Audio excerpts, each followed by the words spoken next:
Paul Joseph Goebbels was a German philologist and Nazi politician who was the Gauleiter district leader of Berlin, chief propagandist for the Nazi party, and then Reich minister of propaganda from 1933 to 1945. He was one of Adolf Hitler's closest and most devoted followers, known for his skills in public speaking and deeply virulent anti-Semitism, which was evident in his publicly voiced views. He advocated progressively harsher discrimination, including the extermination of the Jews in the Holocaust.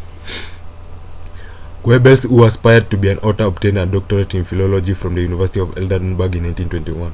He joined the Nazi Party in 1924 and worked with Gregor Strasser in its northern branch. He was appointed Gauleiter of Berlin in 1926, where he began to take an interest in the use of propaganda to promote the party and its program.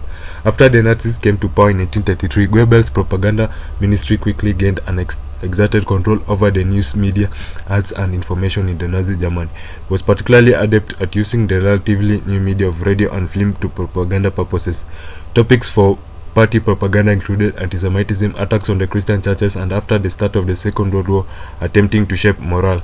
1943, Goebbels began to pressure Hitler to introduce measures that would produce total war, including closing businesses not essential to the war effort, conscripting women into the labor force, and enlisting men in previously exempt occupations into the Wehrmacht. Hitler finally appointed him as Reich plenipotentiary for total war in 23 July 1944, whereby Goebbels undertook largely unsuccessful measures to increase the number of people available for armaments manufacture and the Wehrmacht. As the war drew to a close and Nazi Germany faced defeat, Magda Goebbels and the Goebbels children joined Hitler in Berlin. They moved into the underground war bunker part of Hitler's underground bunker complex on 22nd April 1945.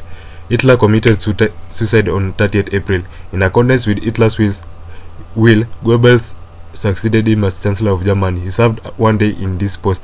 The following day, Goebbels and his wife Magda committed suicide after having poisoned their 6 children with a cyanide compound.